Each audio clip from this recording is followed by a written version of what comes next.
Have you ever dreamed about going viral? It's a dream a lot of people have these days.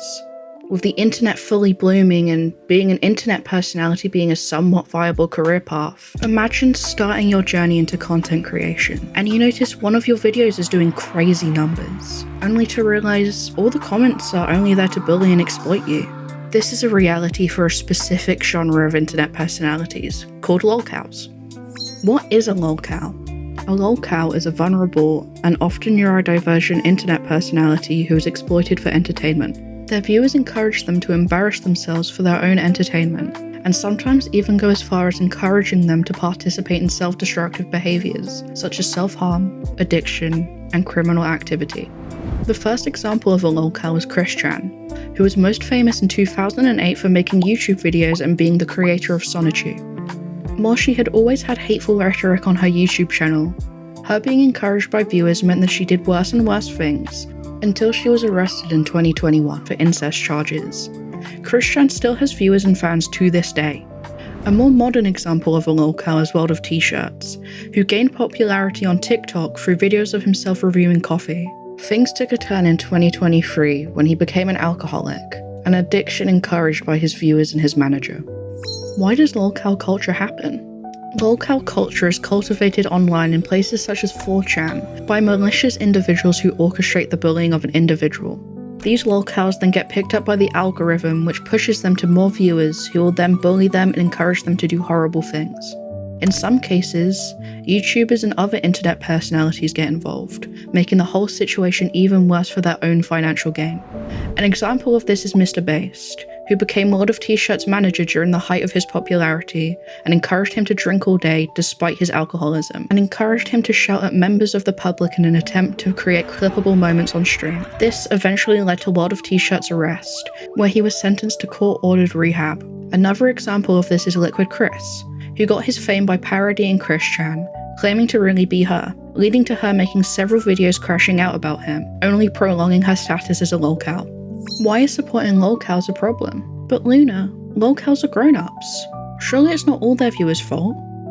Well, yes, they are usually adults. They are also extremely vulnerable and being groomed into these behaviors by people who pretend to be their fans, and in some cases, friends, purely for entertainment. In most lolcow cases, they would not have done nearly as many terrible and harmful things if they had not been rage-baited and encouraged by viewers to do so. I'm employed. Does this affect me? Lolcow culture affects people outside of the internet too. The crimes and bad behavior encouraged by lolcow culture affect real people. The internet has a serious issue of turning crimes, especially pedophilia and sexual violence, into memes and jokes.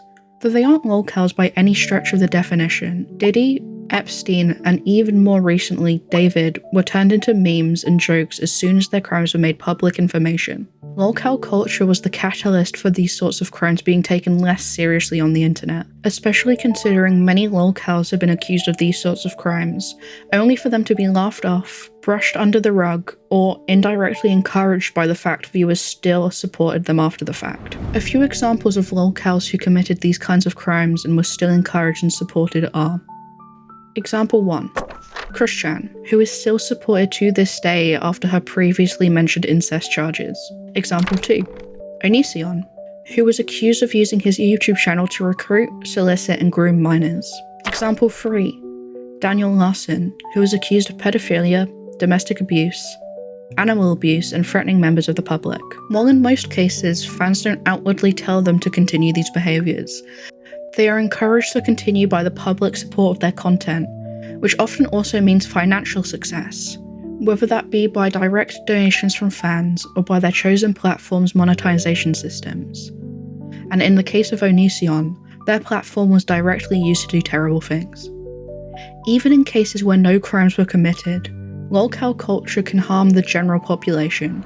For example, Gaming for Hope, who recently used money he gained from being a lolcow to donate to a conversion therapy organization. This actively harms many LGBTQ+ individuals, and he would not have gotten famous enough to make that donation without lolcow culture. Conclusion.